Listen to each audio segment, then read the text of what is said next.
ইরানের বিরুদ্ধে যুক্তরাষ্ট্র ইসরায়েল জোটের যুদ্ধ কতদিন স্থায়ী হবে এবং এর চূড়ান্ত পরিণতি কি হবে তা নিয়ে বিশ্বজুড়ে বড় প্রশ্ন দেখা দিয়েছে।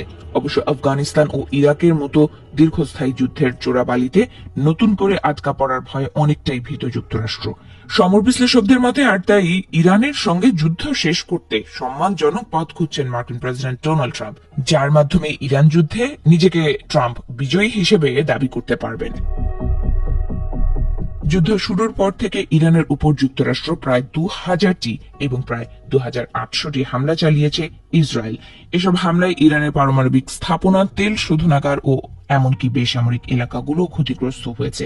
হামলায় ইরানের সর্বোচ্চ ধর্মীয় নেতা আয়াতুল্লাহ আলী খামেনি সহ দেশটির বহু শীর্ষ পর্যায়ের কর্মকর্তা নিহত হয়েছেন। এর জবাবে ইরানও ইসরায়েল এবং পার্শ্ববর্তী উপসাগরীয় দেশগুলোকে শত শত মিসাইল ও হাজার হাজার ড্রোন ছুড়েছে।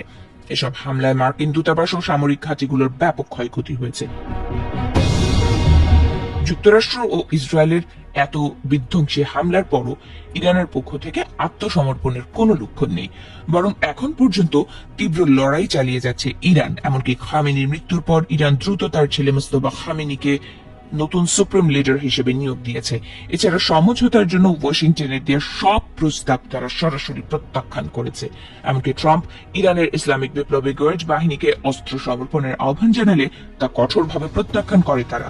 ট্রাম্পের হুমকি ধমকির মধ্যেও কোনো ধরনের আলোচনায় বসতে রাজি হয়নি ইরানের কর্মকর্তারা। বিশ্লেষকদের মতে ইরানের এই কঠোর অবস্থানের পরিস্থিতিতে ট্রাম্পের সামনে এখন 3টি প্রধান পথ খোলা আছে, যার মধ্যে একটি হলো কুর্দি যোদ্ধাদের সমর্থন দিয়ে ইরানের ভেতরে বিশৃঙ্খলা তৈরি করা। যদিও এটি তুরস্কের সঙ্গে যুক্তরাষ্ট্রের দ্বিপাক্ষিক সম্পর্ককে চরম ঝুঁকির মুখে ফেলতে পারে। এছাড়া ইরানের ভৌগোলিক অবস্থানের কারণে সেখানে সরাসরি স্থল অভিযানের ঝুঁকিও অনেক বেশি।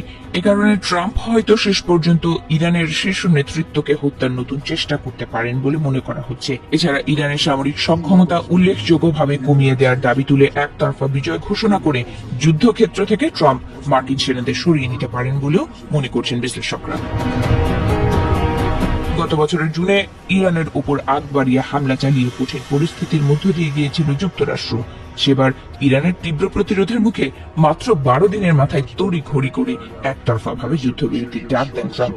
এই দফায় ইরান যুদ্ধে ট্রাম্প একই ঘটনার পুনরাবৃত্তি করতে পারেন বলে মনে করছেন অনেক বিশ্লেষকরা। আর আবারও একতরফা যুদ্ধবিরতি আন্তর্জাতিক মহলে যুক্তরাষ্ট্রকে ইমেজ সংকটে ফেলতে পারে বলে মনে করছেন তারা।